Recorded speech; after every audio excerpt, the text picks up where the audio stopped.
Hola, ¿qué tal? Muy buenas tardes, buenas noches o buenos días, dependiendo de cuándo nos escuchen a todos y a todas en este nuevo episodio del podcast de OpenHR, OpenHR Tech Talks. En este episodio estaremos con Alicia Hernández Fuentes. ¿Qué tal, Alicia? Hola, ¿qué tal, Daniel? Pues encantada de estar aquí contigo hoy. Genial. Pues bueno, con ella hablaremos un poco, repasaremos algunos conceptos, hablaremos de qué es un ecosistema de formación corporativa o los pilares que forman un modelo de aprendizaje. Además, hablaremos de qué puede aportar la gestión de la formación en un periodo tan crítico como podría ser el actual o algunas competencias imprescindibles a desarrollar pues, lo que podría ser en el futuro del trabajo. Entonces, pues nada, antes que nada, Alicia, darte las gracias por participar en este episodio Un y placer. bueno, y un placer tenerte aquí. Igualmente, un placer compartir. En este, bueno, pues ya te lanzo la primera pregunta, vamos un poco directo, también, pues bueno, serán unos 20, 25 minutillos que estaremos compartiendo y bueno, pues seguro que nuestros espectadores lo agradecerán todas estas píldoras de formación que estaremos dando. Eh, en este sentido, Alicia, sabemos que esta pregunta que te voy a hacer puede derivarnos a una aún mucho mayor, que nos llevaría mucho tiempo, pero bueno, sintetizando, ya que bueno, que tú eres una experta en este tema, ¿cómo crear un ecosistema de formación corporativa y qué elementos lo formarían? Pues mira, si tuviera que, es cierto que esta pregunta daría para mucho, yo creo que daría para el podcast entero. Pero bueno, sintetizando, eh, yo creo que hay elementos que sí que tienen que estar siempre presentes, ¿no? Y yo diría que uno de ellos tiene que ser, y es muy importante, pensar en que un ecosistema de formación corporativa lo tenemos que pensar así, que muchas veces como un ecosistema en sí mismo, ¿no? Y esto está compuesto de muchos elementos. Y para mí es muy importante que pensemos en el aprendizaje desde un punto de vista de aprendizaje como un sistema, no solamente como a lo mejor tradicionalmente pensamos, ¿no? Cuando hablamos de formación o hablamos incluso de aprendizaje, ¿no? Aquí por eso es muy importante, y por ejemplo me puedo basar en el modelo 70-20-10, que es un modelo que conoce todo el mundo, pero que ya en el propio modelo, que tiene ya muchos años, ya ahí indica una serie de elementos. Es decir, al final el aprendizaje formal o lo que conocemos más o que para nosotros tiene el marco de referencia más habitual cuando hablamos de formación es el aprendizaje formal, el que puede ocurrir no con los elementos más reglados, pero luego hay otro tanto por ciento muy elevado, que es el 70% y otro 20%, que en total, si lo pensamos, suma el 90% del aprendizaje que ocurre a nivel profesional, que ocurre en el training on the job, es decir, cuando ya empiezo a realizar una función, y el otro 20% que ocurre cuando aprendo de mis compañeros, con ese aprendizaje social. Entonces, para mí es muy importante que en un aprendizaje corporativo no nos olvidemos de esos elementos y tenemos que generar esos espacios, esos ecosistemas donde ocurran estos tres tipos de aprendizaje, ¿no? El aprendizaje más formal, el aprendizaje unido al puesto de trabajo y el aprendizaje social.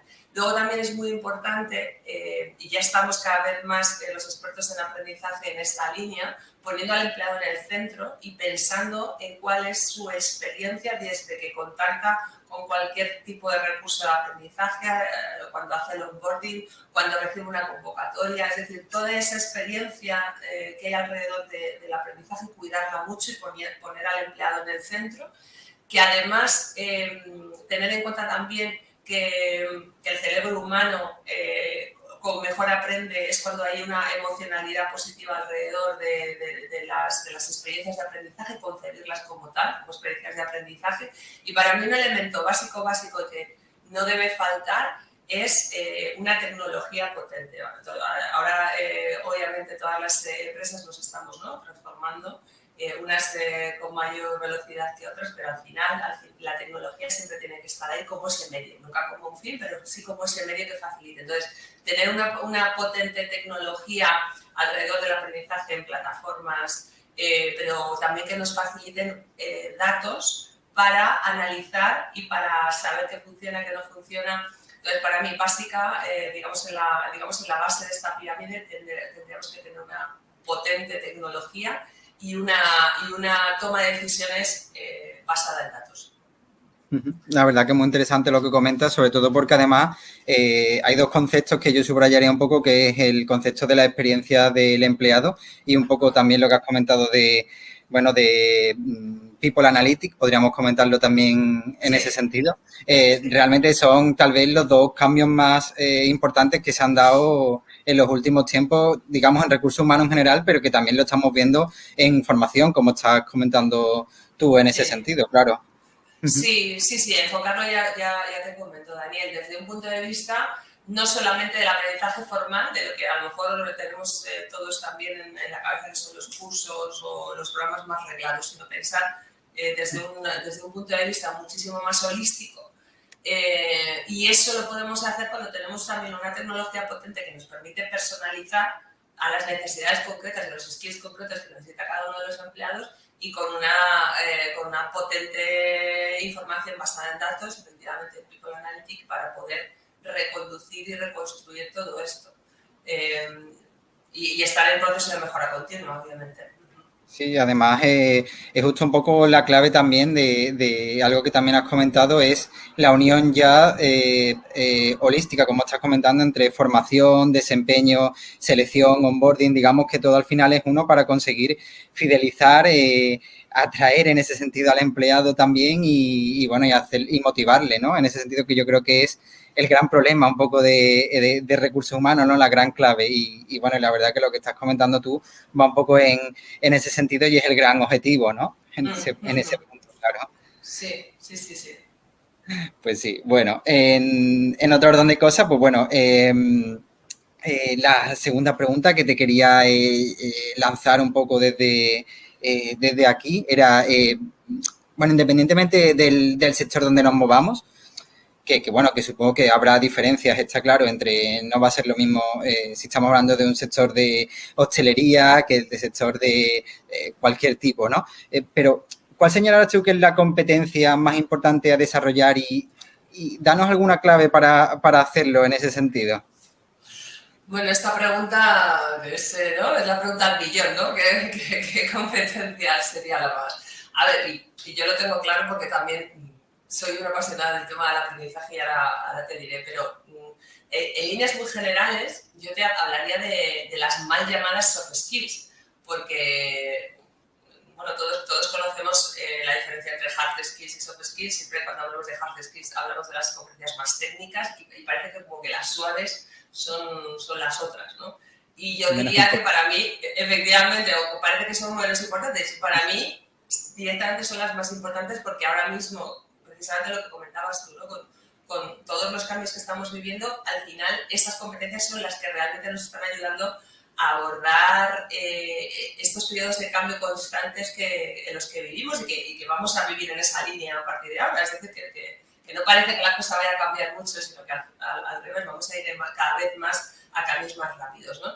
Entonces, para mí, en líneas generales te diría que estas soft skills, que yo prefiero llamarlas power skills, porque para mí son las skills poderosas, las que te dan esa posibilidad de cambiar incluso aspectos de tu vida que a lo mejor o de posición en un momento determinado cuando quieres hacerlo, porque el conocimiento técnico siempre se puede adquirir. El adquirir una power skill, una soft skill lleva más tiempo y requiere de otros procesos también un poco más de interiorización, etc. Entonces, yo te diría, esa primera digamos, diferenciación, para mí las power skills son competencias que hay que potenciar y hay que valorar muchísimo más en las personas. Y luego, si yo tuviera que quedarme con una, yo me quedaría con la capacidad de, por eso lo conecto con lo que te decía al principio, la capacidad de aprender a aprender, ¿no? Lo que llamamos ahora learnability, que además es un término que también se está poniendo muy de moda últimamente,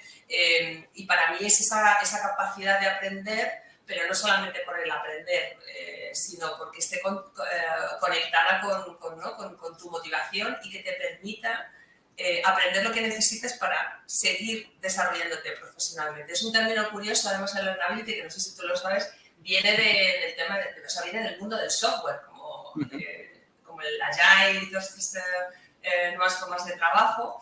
se decía o se dice que, por ejemplo, una web o una app tiene learnability cuando es muy sencilla de utilizar o cuando se aprende muy, muy fácilmente, ¿no? Pero si yo me tuviera que dar con una definición, para mí es la capacidad para aprender nuevas habilidades a lo largo de toda tu vida para permanecer empleable a largo plazo, ¿no? Para mí esa realmente es esa habilidad, porque para mí casi que es un superpoder. Es decir, si yo quiero hacer algún cambio en mi vida, quiero cambiar de posición, quiero progresar, para mí la pregunta clave es qué necesito aprender para conseguirlo, ¿no? Y es una gran movilizadora, es una gran palanca, ¿no? Esta capacidad. Y eso, en estos entornos de cambios, con la transformación digital que estamos viviendo, las transformaciones también energéticas, etcétera, y ahora, por ejemplo, que estoy en este sector, estamos viviendo una transformación tremenda en la organización. Nos vamos a convertirnos en una empresa de producción de energías renovables y venimos del sector del oil and gas. Fíjate el cambio tan radical. Al final, el aprendizaje es esa palanca que te va a llevar a poderte transformar, ¿no? Como organización, pero como persona, ¿no? Entonces, yo me quedaría con esa competencia sin duda alguna.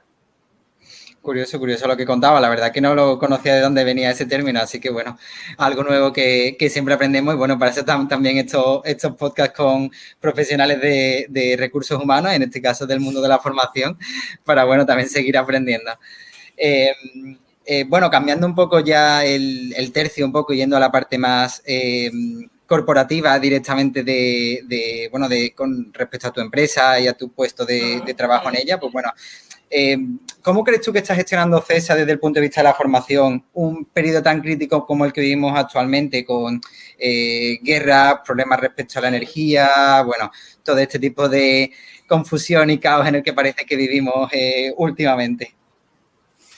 Pues en concreto en CEPSA, apostando muchísimo por el aprendizaje y el desarrollo, como te comentaba, estamos justo en plena, a principios de este año, del 2022, se comunicó una nueva estrategia en la organización que, como te comentaba, iba alineada a que CEPSA se convirtiera de aquí al 2030 en la empresa de producción de energías sostenibles, verdes y renovables, referencia del sur de Europa. Fíjate, en una empresa que además ahora mismo pues su negocio principal es el oil and gas, es un cambio muy importante. Muy importante. La transformación en las organizaciones no se puede lograr sin las personas, porque al final las transformaciones las logran las personas, ¿no? Entonces, claramente hay una apuesta muy importante por las personas, por su desarrollo y por su aprendizaje. De hecho, por ejemplo, en mi posición, yo ocupo esta posición en CEPSA hace muy poquito, en el pasado mes de abril me incorporé a la organización y de hecho la posición como tal no existía. Yo mi posición es Chief Learning Officer y es una declaración de intenciones, ¿no? Es poner el aprendizaje en un punto de relevancia importante para la organización y apostar claramente por una transformación también de la función. Ahora mismo yo me encuentro en ese proceso de transformar la función de aprendizaje. El sector del oil and gas, en concreto además el de CEPSA, necesita unos requerimientos de formación muy específicos, muy sólidos y muy robustos, porque el negocio ha sido lo requiere, porque además los procesos de producción pues, tienen muchos impactos. Podrían tener impactos medioambientales, impactos también en las personas. La seguridad en una empresa industrial de este sector es muy importante. Se tienen que seguir todos los procesos muy bien, porque si no, sí que hay peligro en las vidas de los empleados. Y ya te comento también incluso el impacto medioambiental, si hay algún tipo de vertido, etcétera. Entonces, la formación siempre ha sido en CEPSA algo muy importante y siempre ha tenido unos procesos de aprendizaje y de formación muy robustos y muy sólidos, pero también es necesario y era necesario darle un viraje a la función para adaptarnos a todo este cambio que viene, ¿no? Entonces, en este momento estamos justo rediseñando todo el equipo, toda la propuesta de formación para alinearnos a una propuesta basada en reskilling y upskilling para que toda la organización tenga las capacidades y las habilidades que necesitamos pues, para hacer esta transición y este viaje, ¿no? A esta nueva producción de energía. Muy relevante además lo que comentas porque, bueno, además es la conjugación, la alineación entre los objetivos de la empresa y los objetivos al final de los empleados, bueno, que esa era una de las cosas que en los últimos tiempos tal vez más críticas había recibido recursos humanos, Sí. bueno, que los objetivos de la empresa estaban un poco, bueno, pues no prestaban atención a lo mejor, o bueno, los objetivos no estaban alineados con los objetivos de los empleados y bueno, yo creo que en eso la verdad bueno, muy relevante lo que comentas porque además la función de recursos humanos también es mucho más, da un valor mucho más fuerte a la organización y coge un valor en sí Sí. mismo mucho más importante, claro. Sí, alineando un poco lo que comentas, al final, y un poco lo que hablamos, ¿no? Las organizaciones están compuestas de personas y los objetivos los consiguen las personas, ¿no? Entonces, recursos humanos como área es un experto en personas. Al final nosotros nos centramos en las personas y creo que además el viraje que está dando también la función a poner el empleado en el centro, a realmente analizar todo el journey que tiene un empleado desde que entra a la organización hasta que sale y cómo el aprendizaje es una de las palancas transformacionales más importantes en todo este camino.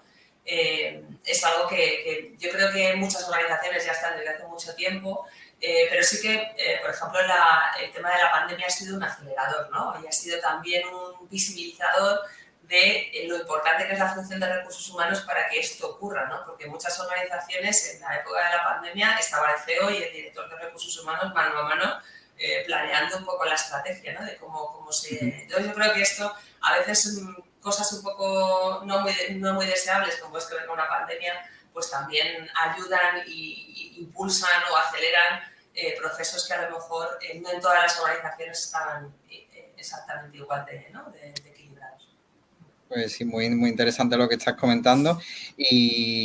Bueno, por ir cerrando ya un poco con esta última pregunta que te quería hacer, este episodio tan interesante que estamos teniendo del podcast de OpenHR. Eh, bueno, a la hora de crear un modelo de aprendizaje dentro de una organización, a lo mejor es una pregunta también bastante compleja, pero bueno, ¿qué pilares consideras claves a la hora bueno, de hacerlo? De crearlo. Pues sí, más o menos yo creo que en las anteriores preguntas algo he ido diciendo, pero bueno, quizá esta también es una buena pregunta para hacer un cierre y hacer un resumen final un poco de qué pilares son importantes para un equipo de aprendizaje. Y yo me imagino esta pregunta, por ejemplo, si me la hiciera también alguien imagínate, fuera a coger la función, ¿no? Y me preguntara, oye, si tuviera que montar un modelo de aprendizaje, ¿cómo ¿no? Que sí o sí me tendría que, no me tendría que dejar fuera, ¿no? O algo así. Yo te diría que, lo he comentado al principio, o sea, pensar que el aprendizaje, la función como tal, hay que pensarla desde ecosistema y no desde un poco la visión un poco más tradicional de cursos de formación, programas, etcétera, sino pensar en cómo genero ese ecosistema compuesto de todo, es decir, hay que tener parte de cursos más formales que además son necesarios muchas veces para dar respuesta a la operación, al negocio, y hay cosas muy puntuales y muy to the point que se necesitan y hay que facilitarlas, eso tiene que ocurrir, pero luego cómo genero esos otros contextos, esos otros ecosistemas de aprendizaje que tienen que ocurrir para que se den comunidades de aprendizaje, para que se dé mentoring, para que se dé aprendizaje social, para que el aprendizaje también en el puesto de trabajo sea un aprendizaje agradable y que ocurra de una buena forma. Entonces, yo también te diría que otro pilar importante es esta tecnología que he comentado al principio, es decir, tener una tecnología potente que me permita personalizar en base a skills y en base a las necesidades que tienen cada uno de los empleados, tener también un análisis potente de los datos, es decir, cuando yo lanzo programas, cuando lanzo iniciativas, hacer siempre un análisis de cómo está funcionando esto, qué actividades que yo lanzo tienen más seguimiento que otros, etcétera. El tercer pilar sería poner al empleado en el centro con esta tecnología y estos datos, poder escuchar qué es lo que está pasando ahí y también qué es lo que necesita y qué es lo que me pide, porque todo lo que yo lance o todo lo que lanzo en programas de aprendizaje para adultos tiene que tener un beneficio muy claro para el empleado, porque si no nos va a costar mucho engancharlo. Muchas veces lanzamos, y esto también es otro de los grandes retos que tenemos en las áreas de aprendizaje, lanzamos muchas veces muchas iniciativas, pero el empleado no se suma, o bien por falta de tiempo, o bien porque no sabemos muy bien por qué. Entonces, analizar que aquello que estemos lanzando tiene que ir conectado con la motivación de la persona, es decir, que sirva para un fin. Entonces, yo creo que aquí todo lo que tiene que ver con procesos de upskilling y reskilling, que el empleado vea claramente que tiene, ¿no?, que tiene un camino o que si quiere mejorar, progresar o cambiar de posición, tiene una vía para hacerlo, que es el aprendizaje, y linkar muy bien eso. Es decir, que no aprendo por aprender solo, sino que aprendo con un objetivo y un fin y una motivación.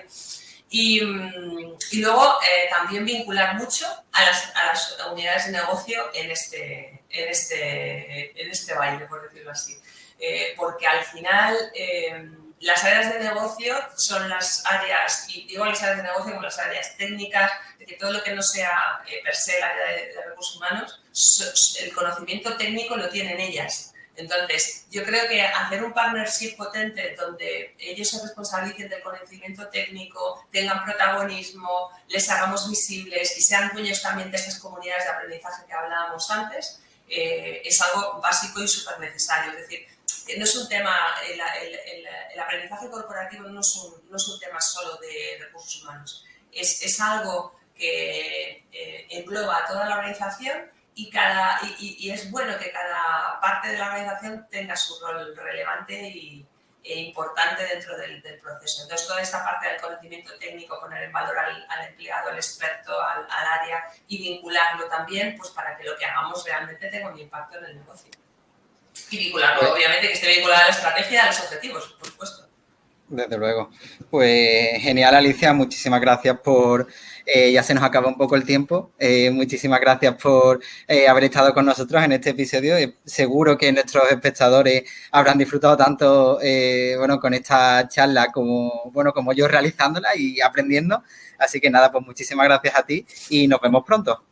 A ti, Daniel, a ti ha sido un placer estar aquí este ratito contigo. La verdad que me lo has puesto muy fácil. Así que nada, un placer y cuando queráis.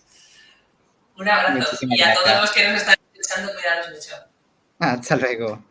Adiós, adiós, adiós.